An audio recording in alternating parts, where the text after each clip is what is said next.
Oke, di sini gue akan bahas gimana caranya kalian bisa jadi miliarder muda. Dengarkan apa yang gue omongin di sini. Kalian bisa cerna baik-baik videonya dan gue yakin kalian akan mencapai ya status miliarder di usia yang relatif lebih muda dibanding orang-orang lain. Namun gue ngomong di sini jalannya nggak gampang, tapi gue akan coba outline 5 prinsip yang gue udah pelajari selama proses gue 10 tahun kurang lebih berjualan, berbisnis dan mencari duit.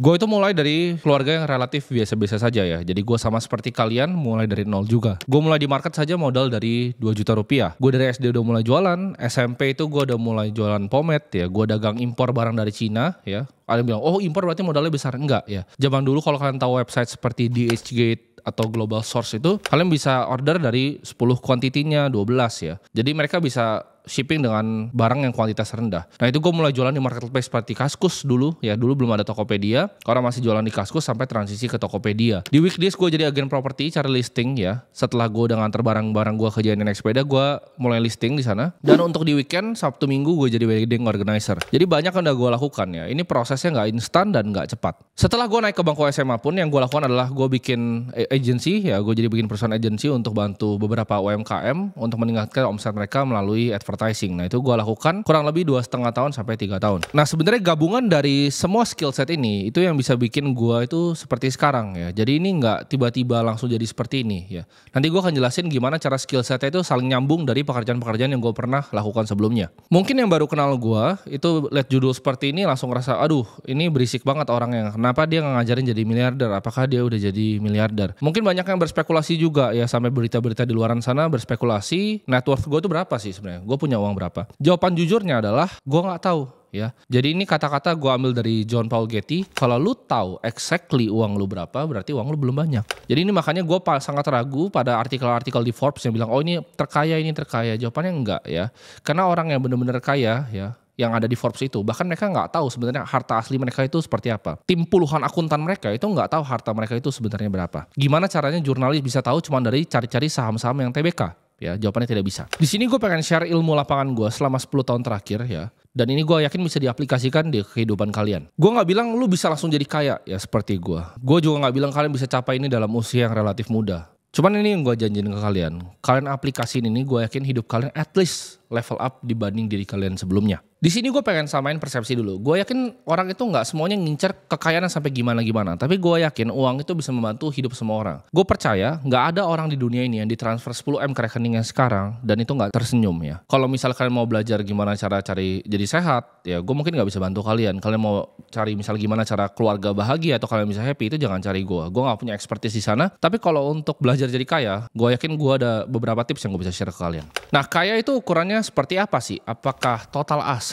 Apakah gimana cara ukurannya? Nah ini gue bisa breakdown kekayaan. Jadi ini kita benerin mindsetnya dulu ya. Kekayaan itu gue bisa breakdown ke 3 sebenarnya, 3 matriks utama. Yang satu adalah liquid kekayaan. Ini adalah kekayaan yang bisa dicairin. Kalau misalnya besok atau dalam seminggu itu bisa dicairin uangnya. Ya itu adalah yang liquid. Yang kedua, ada yang kaya secara net worth ya. Jadi dia punya perusahaan yang mungkin TBK ya sahamnya, terus dia kelihatan menggelembung sekali kekayaannya, kayak banyak yang di India itu yang super kaya di Forbes atau di Indonesia yang tiba-tiba melejit.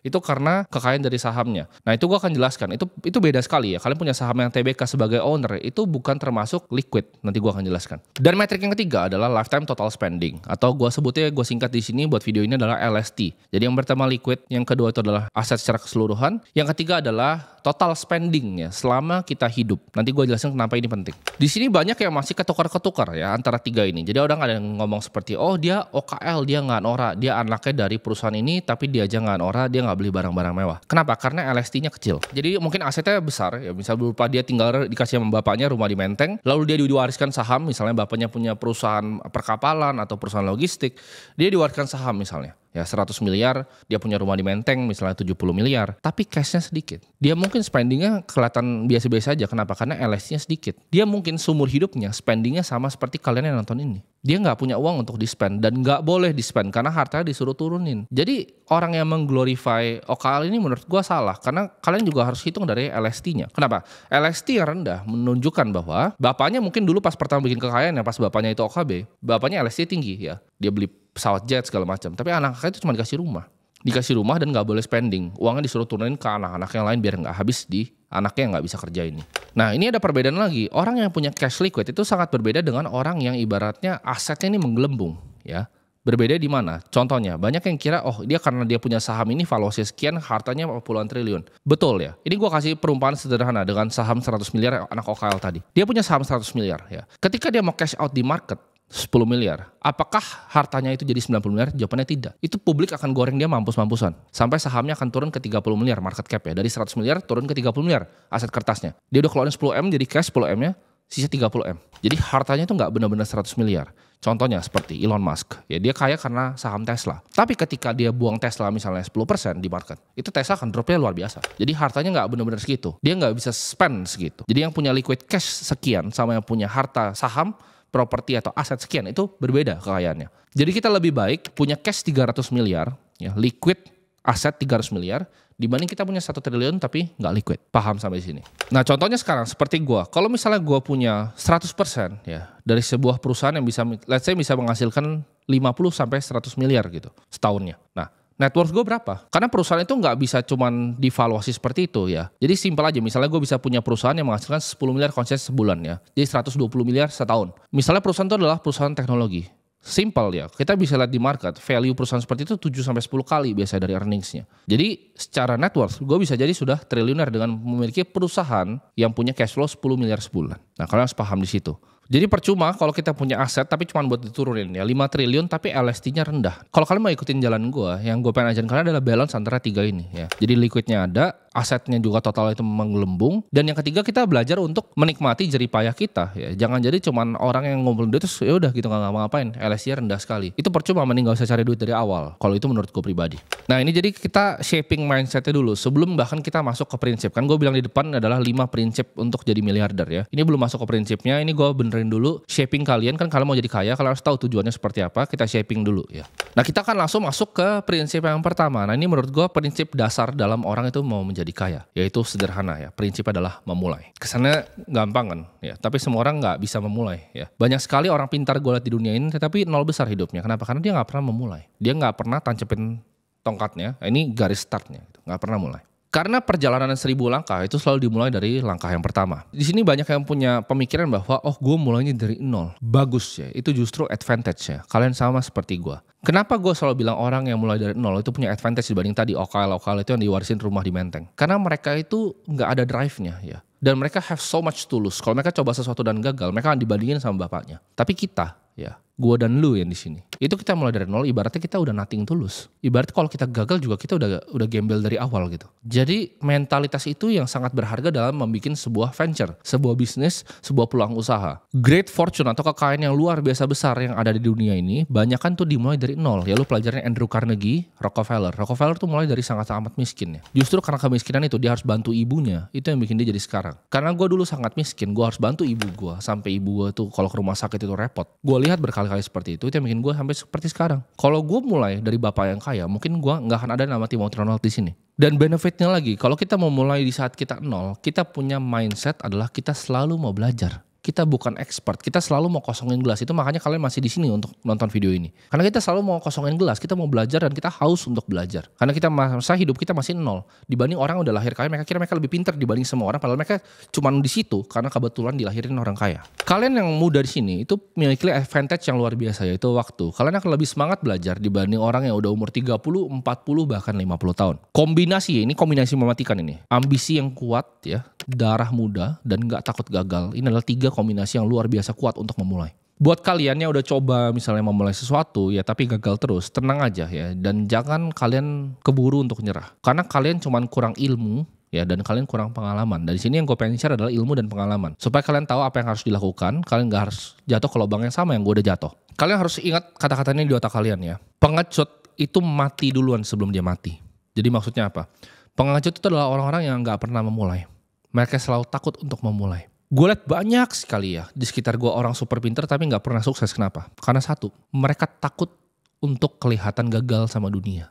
Itu kenapanya? Prinsip pertama itu memulai. Ini sangat fundamental ya. Mereka bahkan sebelum mulai pun udah jadi pengecut dan udah takut duluan. Sebelum berani ambil opportunity-nya, mereka udah mundur duluan. Orang-orang seperti ini itu takut dicap udah mulai sesuatu dan dia gagal.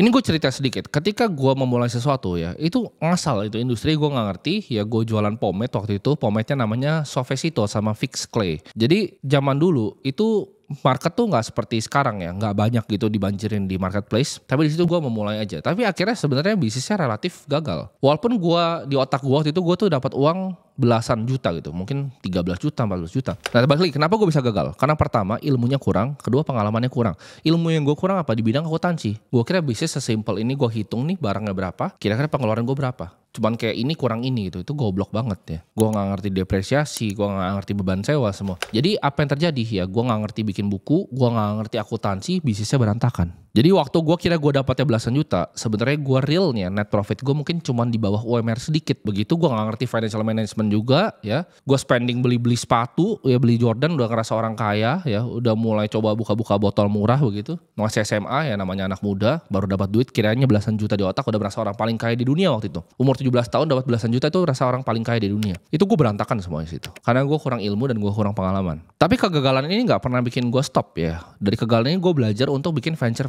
selanjutnya. Gue gak pernah takut ya. Jadi pahami, pecundang itu kalah duluan sebelum dia mulai. Mati duluan sebelum dia mati bahkan. Gue gak takut gagal dalam bikin bisnis pomade. Kenapa? Karena ya udah gue nothing tulus. Gue udah gembel, itu gue naik sepeda nganterin kerja ini. Gagal lah begitu. Nyokap gue yang bantuin packingin. Karena waktu gue masih sekolah. Jadi gue ke sekolah, nyokap gue bantuin gue packing gitu. Kalau gue takut gagal dan gue berhenti di situ, nggak akan ada gue sekarang. Nah ini akan gue sambungkan ke prinsip yang kedua ya. Jadi kalau prinsip pertama itu adalah memulai. Nah mungkin ini jawab pertanyaan kalian bingung. Tapi mulai dari mana? Nah ini masuk ke prinsip kedua, yaitu pencarian. Nah mungkin kalian bingung, apa itu prinsip pencarian? Pencarian adalah di saat kita bisa melihat sebuah industri ya, dan kita bisa melihat celahnya di industri. Nah ini kalian harus pahami dan gue akan bahas secara detail. Kalian harus bisa desain hidup kalian sedemikian rupa untuk mencari uang yang banyak ya dengan pencarian ini. Di sini maksud gue bukan kita lihat sebuah industri dan kita coba untuk desain karir ya. Jadi bukan kita mikir oke gue mau kerja di IT di startup, gue mau desain karir gue dari staff, gue mau jadi manajer, gue mau jadi direktur. Itu bukan maksud gue ya. Ini bukan pencarian karir. Tapi ini adalah pencarian industri, di mana kita bisa lihat celahnya, kita tusuk di dalam paling cepat. Maksud gue dari pencarian adalah kita bisa melihat celah untuk bikin disrupsi yang hebat di industri tersebut yang orang lain belum melakukan. Ini gue kasih contohnya, maksud gue celah itu seperti apa. Jadi waktu itu gue kan jualan pomade itu dari Kaskus ya. Waktu itu gue transisi pertama ke Tokopedia. Jadi di daerah Tangerang sini kebanyakan itu gue yang supply. Kenapa bisa seperti itu? Karena gue melihat celahnya antara transisi Kaskus di Tokopedia. Nah di Tokopedia sendiri, kan waktu itu akhirnya begitu gue mulai jualan banyak sekali yang mulai ikutin. Modal gue paling kecil ya. Mereka bisa banjirin marketnya dengan harga-harga yang lebih murah. Celah yang gue lihat apa? Satu itu adalah advertising, karena waktu itu baru keluar Tokopedia. Jadi Tokopedia itu nggak ada ads seperti sekarang yang pay per click-nya itu di atas-atas itu. Di pay per click-nya waktu itu murah sekali ya. Jadi kalau lu ads murah itu lu langsung muncul paling atas paling kiri pertama. Nah itu gue eksploitasi. Gue lihat celah di situ dengan apa? Ditambah copywriting. Di situ gue belajar seni mengubah tulisan menjadi uang. Orang semua cuma mikir di harga. Tapi yang gue pikir gimana cara gue bisa add value ke produk gue. Walaupun produknya sama ya. Sama-sama jualan pomade Suavecito. Tapi Suavecito gue dapat sisir gratis. Jadi kalau kalian pertama kali lihat itu di Tokopedia. Itu gue yang bikin. Orang belum ada. Ya belum ada. Mereka cuma jualan begitu bulk atau mereka paketin 3 lebih murah gitu. Tapi gue lihat gue bisa jual dengan harga yang kompetitif. Gue gak harus banting harga gue. Cuma dengan tambah sisir. Jadi gue pesen lagi dari Cina. Sisir. Karena murah banget di sana ya. Waktu itu bisa cuma 200-300 perak ya, tapi banyak sekali dapatnya. Udah, cuma dengan murah itu gue taruh plus sisir ya. Mau nggak punya rambut seperti Cristiano Ronaldo begitu. Padahal dia aja nggak pakai pomade itu tuh. Tapi itu konsep yang gue lihat, celah di industrinya. Nah celah yang gue lihat tahu apa lagi? Karena gue bilang tadi, skill ini bisa stacking. Jadi ketika kita mulai tadi, gue mulai dengan jualan pomade, gue nggak tahu bahwa itu adalah industri yang bisa bikin gue sukses dan justru gue gagal di sana. Tapi dari situ gue belajar banyak hal. Satu, gue belajar copywriting. Di saat orang lain nggak ada belajar copywriting. Nah celah yang gue lihat lagi apa dengan skill copywriting gue dan marketing gue ini, advertising gue. Bahwa banyak sekali UMKM yang nggak ngerti ini. Di situ gue lihat celah lagi. Oh ini ada UMKM, ini ada pabrik konveksi, ini ada startup, ya kan, ini ada restoran. Mereka nggak no idea what is copywriting, mereka no idea what is advertising. Di situ gue lihat celahnya untuk bikin advertising agency. Ya gue jadi penengahnya untuk bridging mereka ke skill set yang gue punya. Kalau kalian di sini yang OG Facebook Ads, kalian tahu zaman dulu itu nggak ada retargeting canggih seperti sekarang, layering itu nggak ada. Ya jadi zaman dulu sederhana sekali. Lu masuk ke dashboardnya, dia akan minta cuman target demografi, umur, ya.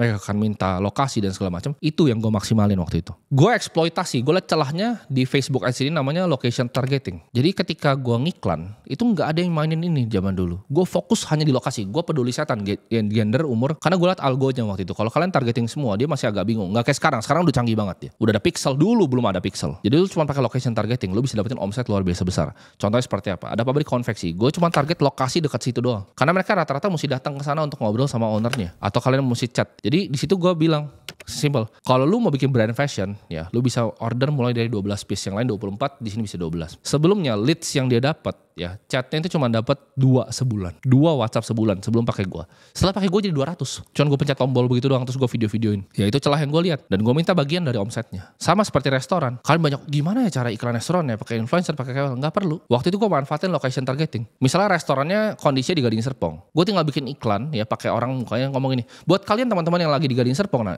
itu langsung ke hook di depan.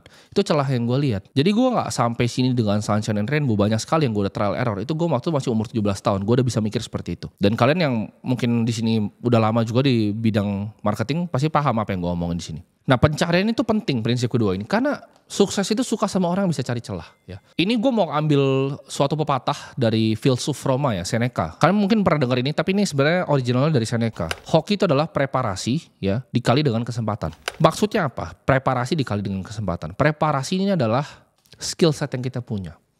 Jadi kalau tadi gue gak mulai untuk bikin pomade, gue gak punya skill set untuk bikin copywriting. Kalau gue gak punya skill set untuk copywriting, walaupun gue bisa lihat celah bahwa UMKM itu gak bisa itu, gue gak bisa eksekusi. Jadi dengan mulai kita bisa punya preparasi dulu dengan skill set kita ya. Jadi preparasi itu adalah skill set dan kesempatannya adalah celahnya. Jadi paham di sini. Hoki itu bisa dibuat. Ketika kita punya preparasi dan kita bisa lihat celah, kita bisa tembak, tusuk dulu ke industrinya dibanding semua orang lain. Dan di sini kita bisa ada kesempatan untuk bikin kekayaan yang luar biasa besar. Bedanya orang yang bisa sukses dengan yang biasa aja itu bukan cuma kepintaran, tapi keberanian untuk tusuk celahnya. Di saat kesempatan, ya, dan mereka punya preparasi, mereka punya skill set, ada kesempatan nih, mereka akan cepat sekali. Mereka akan tinggalin semuanya di belakang, gak takut sama sekali, gak takut mati, dan mereka akan tusuk. Mereka akan tinggalin even semuanya untuk kejar momennya. Ya, ini gue akan kasih contoh, ada gak orang di belakangnya? Itu partner gue di sana. Ya gue contoh pakai partner gue kali Mas Ada. Waktu itu dia reach out ke gue. Nah kita sempat ngobrol. Sederhana sekali. Dan gue bilang bisa ketemuan. Langsung terbang dia. Ya. Dia kan punya skill setnya. Ya. Ketika ada opportunity untuk jadi co-founder di perusahaan gue. Apa yang dilakukan? Dia tusuk langsung masuk. Jadi dia tinggalin semuanya. Ya. Semua yang dia punya ya di Malang. Mau itu baik dia udah beli rumah di sana, keluarganya, bahkan istrinya sendiri, bahkan pekerjaannya sebagai dosen, itu semua ditinggalkan untuk tusuk dan mau disrupsi satu industri ini, yaitu edukasi kripto. Nah, itu kalian paham di situ. Itu nggak semua orang bisa bilang. Jadi kalau orang bilang, oh mau jadi sukses, nggak segampang itu. Kalian bisa nggak relain semuanya untuk tusuk ketika lihat celahnya. Nah, itu preparasi ya dikali dengan kesempatan. Celah ini bagus dimanfaatin ketika kalian sudah punya sesuatu yang kalian suka bahkan dari dulu ya. Mungkin gue cari sedotan ya, jualan pomade, agency segala macam. Itu ibaratnya kayak gue fokus lakuin itu hanya untuk cari duit ya. Tapi real passion gue kalau ditanya di mana adalah di market. Bagi gue itu game yang menarik karena ibaratnya kalau di sini gue paling jago, gue bisa bantai semua orang dengan mendapatkan return yang paling tinggi. Jadi dapat uang paling banyak kayak main game untuk lawan semua orang di dunia. Itu menarik sekali untuk gue. Sama seperti Bill Gates. Jadi kalian perhatiin ini adalah kalau misal kalian ada sesuatu yang udah condong menarik kalian dari masa kecil, itu kalian bisa cultivate ya. Kalian rapiin dulu itu supaya bisa jadi celah ketika ada kesempatan yang presentasikan dirinya di depan kalian. Bill Gates itu dari kecil sudah tertarik dengan software. Begitu dia dicelah untuk sikat IBM, dia sikat, dia disrupsi. Henry Ford juga sama. Mereka dari kecil udah tertarik dengan otomobil. Begitu ada celah untuk disrupsi otomobil, dia sikat, makanya jadi Ford. Di sini gue mau bilang pepatah bahwa fortune itu favors the bold ya. Bahkan bukan the brave, bukan yang berani, tapi bold kata-katanya. Orang yang bold untuk melihat celah, orang yang bold untuk memulai. Gue itu bukan dewa ya, gue bukan lebih di atas kalian dari segala aspek, tapi gue cuman lebih bold dari kalian ya. Gue masih makan nasi, pagi-pagi juga masih berak. Gue masih manusia biasa, tapi yang gue lakukan adalah apa? Gue lebih bold dari kalian, gue bisa lihat celah lebih bagus dibanding kalian. Gue punya determinasi yang lebih tinggi dan gue gak pernah nyerah. Dan gue gak takut untuk gagal. Nah kalau prinsip pertama itu udah memulai, prinsip kedua itu adalah mulai celah. Nah prinsip ketiga, ini nyambung semua, yaitu eksekusi. Eksekusi, eksekusi, dan eksekusi. Semua omong kosong, ide yang lu ngomong ke teman-teman itu semua sampah. Eksekusi is all that matters. Di sini gue mau kasih contoh eksekusi dengan makanan favorit kita semua di sini, yaitu McD ya. Kita akan contoh si Ray Kroc, orang yang membesarkan McD seperti sekarang. Dia bukanlah orang yang ibaratnya mulai McD dari nol ya. Dia juga bukan orang yang menciptakan konsep tentang fast food. Udah banyak banget yang bikin fast food. Tapi kejeniusan dari McD yang Ray Kroc bikin itu hanya terdiri dari 3 sistem sederhana ya. Yaitu standarisasi harga. Zaman dulu tuh nggak ada yang namanya standarisasi harga. Dia lihat industrinya, dia tusuk celahnya. Jadi semuanya tuh harganya sama, semuanya value for money. Dan kedua, dia yang menciptakan sistem franchise. Semuanya franchise, semuanya terstandar. Karena zaman dulu restoran bisa banyak orang bikin restoran, tapi maksimum itu 2 cabang. Karena satu itu keluarganya yang pegang. Begitu pegang cabang kedua udah nggak enak. Dia yang bisa standarisasi ini semua. Jadi harganya standar, quality-nya value for money, dan juga mereka pakai sistem franchise. Dan yang ketiga adalah marketing kayak orang gila. Dia cuma fokus di 3 itu. Standarisasi harga, sistem franchise, dan juga marketing kayak orang gila. Dan jadi McD seperti sekarang. Apakah Ray Kroc seorang jenius yang gimana-gimana? Enggak juga. 3 konsep tadi, sebenarnya kalau kalian bahkan mau bikin restoran, kalian implementasi 3 tadi, itu kan bisa jadi besar sekali ya. Itu ide gampang sekali untuk diomongin, tapi dieksekusi sangat sulit.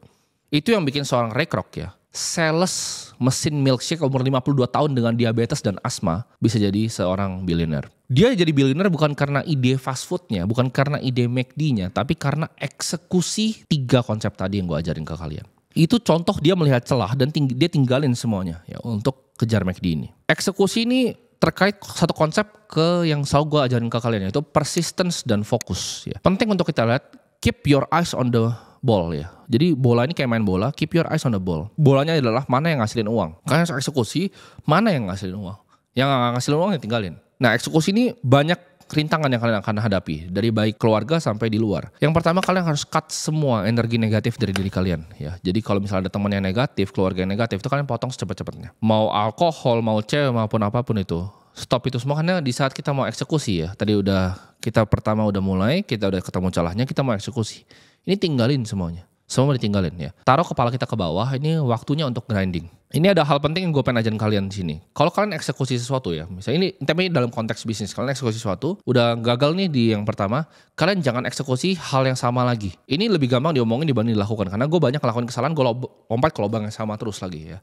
Jadi kalau udah ngelakuin sesuatu, misalnya kalian ngelakuin marketing nih, ngelakuin sesuatu, gak works, stop. Jangan kayak orang gila, cobain terus. Ya, itu dalam eksekusi itu penting. Nah, dalam fase yang ketiga atau prinsip ketiga eksekusi ini, penting untuk kita mencari mentor di industri. Kenapa kalian harus mencari mentor di industri? Karena mentor ini akan seperti orang yang udah pernah naik gunung ya. Dia akan jadi pemandu kalian. Kalian mungkin baru pertama naik gunung yang super tinggi yang berkabut ini, tapi dia udah 10 kali bolak-balik ya. Ketika kalian naik di atas, jalannya licin dan berkabut, dia udah bisa lihat bahwa jalannya licin dan berkabut. Nah, mentor ini kalian harus seleksi dengan baik. Seleksinya apa? Sederhana ya, dipilih di industri yang sama. Dan yang kedua, apakah hidup dia adalah hidup yang gue mau? Ya, kalau hidup dia bukan hidup yang gue mau, jangan pilih dia jadi mentor ya, karena kalian akan ketarik ke sana hidup kalian.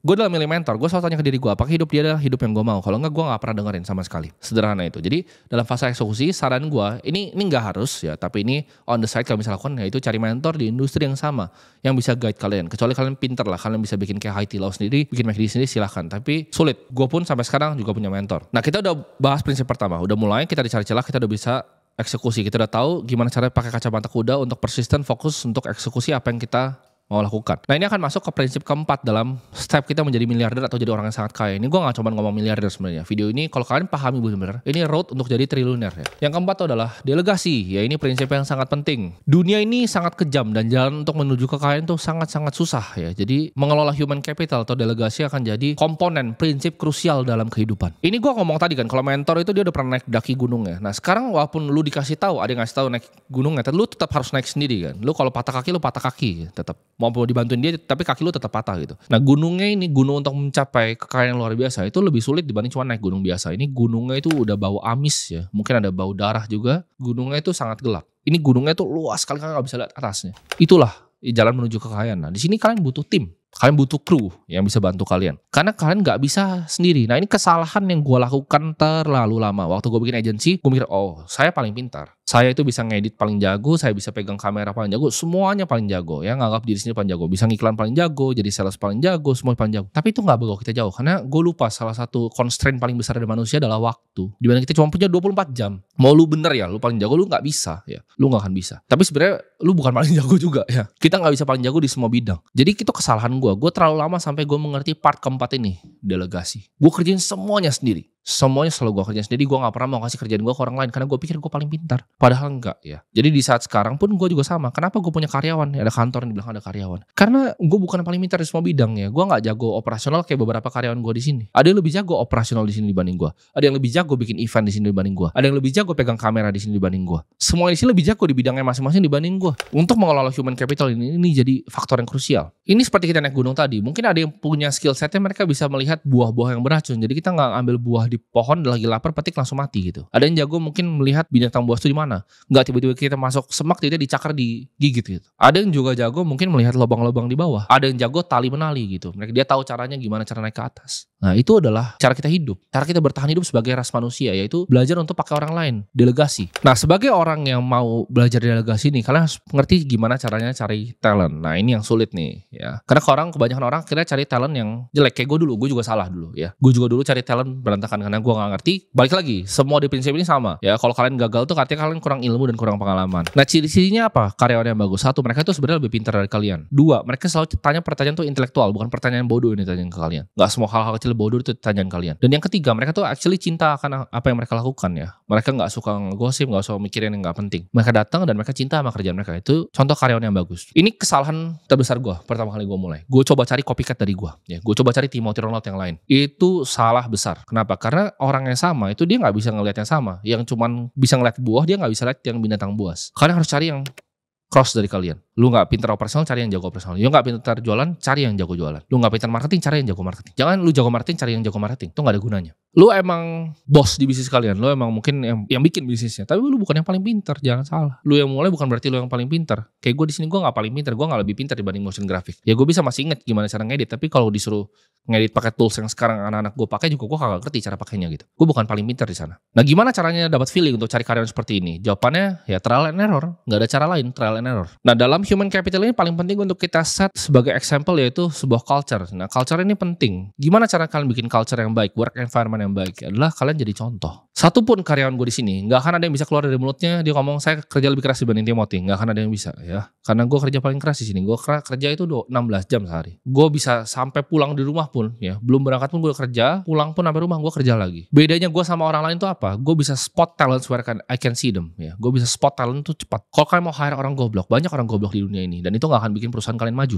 Orang goblok itu akan datang ke kantor lu, kasih senyuman ke lu, tapi gak akan improve bisnis lu. Dan ini harus dihindari kayak hama. Jadi orang goblok ini dihindari kayak hama. Ini 2 guideline gue selama gue mungkin turnover karyawan tuh udah berapa ya? 300 lebih kali ya turnover. Jadi ini pengalaman gue selama handle turnover lebih dari 300 karyawan. Satu itu adalah ignore feeling pertama lu terhadap mereka ya. Karena judgement lu tuh gak selalu benar. Jadi kalau lu gak suka sama orangnya bukan berarti dia gak kompeten. Di awal pertama kali lu ketemu. Ya itu lu kesampingin, itu yang pertama. Kedua, always hire the best. Karena A-talent, mereka akan rekrut A-talent yang lain. C-talent akan rekrut talent yang kelas C. Ya, jadi kelas A akan selalu ketemunya kelas A lagi nanti ke depannya.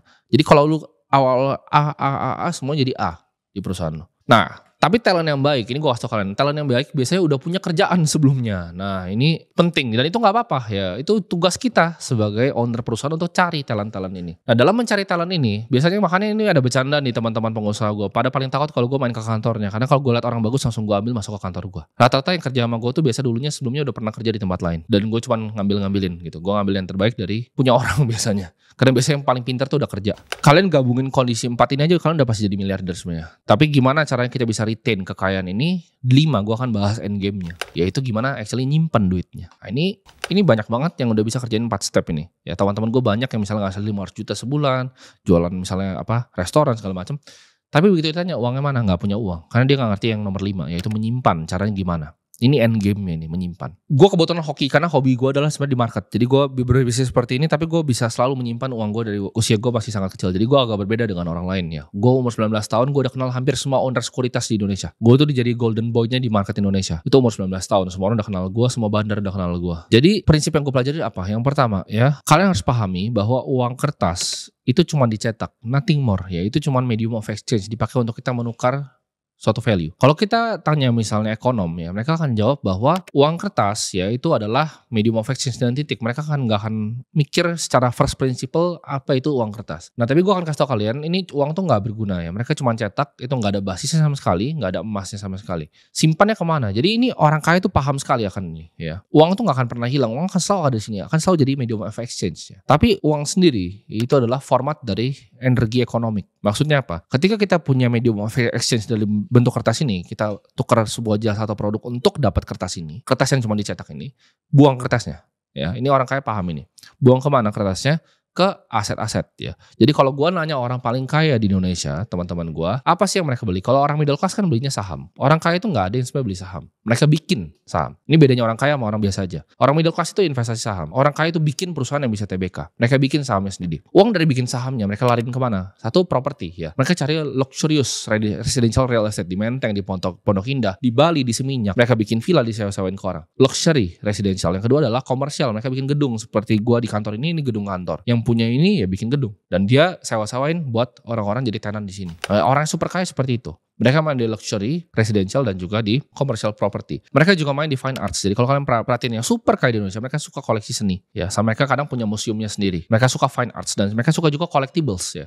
Jadi buat bilang, oh mobil itu bukan investasi, enggak juga ya. Ada orang kaya yang gue tahu punya 200 Ferrari-nya, tapi semuanya collectibles ya. Mereka cari barang yang scarce ya, yang desirable, yang banyak orang yang mau dan scarce. Saham itu enggak scarce, saham itu bisa dicetak lagi ya. Mereka bisa right issue, private placement dan segala macam. Bitcoin itu scarce ya. Kalian bisa simpan aset kalian juga di Bitcoin. Fine arts ya, hal yang desirable. Contoh seperti jam Patek Philippe ini juga desirable ya. Gampang sekali dan liquid sekali. Gue jual ke teman gue bisa langsung laku. Energi ini bisa disimpan di medium of exchange ya. Jadi tiap negara tuh punya medium of exchange masing-masing ya. Jepang punya yen, Amerika punya USD, ya Australia juga punya, ya Singapura juga punya sendiri. Nah tapi ini akan tergerus 5-10%. Karena mereka cetak lebih banyak lagi. Intinya itu sederhana, 5-10%. Jadi dalam 5 tahun uang kalian itu setengah kalau disimpan dalam bentuk kertas. Jadi kertasnya dibuang secepat-cepatnya ke aset-aset yang scarce dan desirable. Entah itu kalian sukanya apa, kalian suka tanah silahkan beli tanah. Kalian ngerti commercial property silahkan ke property, kalian ngerti fine arts silahkan ke fine arts, kalian ngerti mobil silahkan ke mobil ya. Tapi intinya jangan kertas. Kalau kalian ngerti investasi saham silahkan ke saham juga. Tapi intinya ini di semua ya investasi, kalau kalian nggak ngerti, nggak benar paham, don't get into the game. Lu nggak ngerti kripto jangan masuk kripto, lu nggak ngerti saham jangan masuk saham, lu nggak ngerti properti jangan masuk properti. Karena kalau lu nggak ngerti dan lu investasikan uang kertas lu ke situ, itu cara paling cepat untuk hilang uang. Karena orang yang ngerti 4 prinsip ini nggak bisa miskin sebenarnya. Mereka yang ngerti prinsip ini akan bisa generate cash flow terus-menerus. Yang bisa bikin mereka miskin itu apa? Cuman satu, ketika mereka salah naruh uang. Nah, paham gak? Gue banyak lihat orang kaya bisa generate cash flow, bisa berbisnis, jadi miskin karena mereka salah naruhnya. Masuk ke tiba-tiba gak ngerti perikanan, mereka beli kapal, mau berlayar, gak ngerti perbekalan segala macam, habis uangnya. Ya gue lihat banyak sekali seperti itu. Salah naruh uang. Dalam fase akumulasi ini, orang yang tahu persis aset apa yang dibeli, ya akan justru diuntungkan. Dan orang yang gak mengerti aset apa yang dibeli, itu justru akan selalu dirugikan. Nah untuk menyimpan kekayaan ini, banyak banget orang-orang, ini gue bilangnya tikus-tikus ya. Tikus-tikus yang suka grogotin harta kita. Nah gue udah nyampe di sini juga, gue udah lihat banyak-banyak tikus-tikus ini. Nah ini gue akan sharing nih, tikus-tikusnya ada apa aja. Satu, banker. The banker is not your friend. Ini mungkin kalau kalian gak punya duit, kalian gak akan bisa relate. Tapi begitu kalian udah punya duit, kalian akan bertemu dengan accountant, tax advisor, lu akan ketemu dengan lawyer, lu akan dengan banker. Gue akan kasih tau mana yang teman kalian, mana yang bukan teman kalian. Ini karena ini fase end game ya. Jadi kalian mungkin bisa balik ke video ini kalau kalian udah nyampe di end game-nya. Nah di end game ini yang teman kalian pertama itu adalah lawyer. Ya lawyer is your friend. Ya lawyer itu akan banyak membantu kalian dari masalah-masalah. Lawyer itu bagus. Banker is not your friend.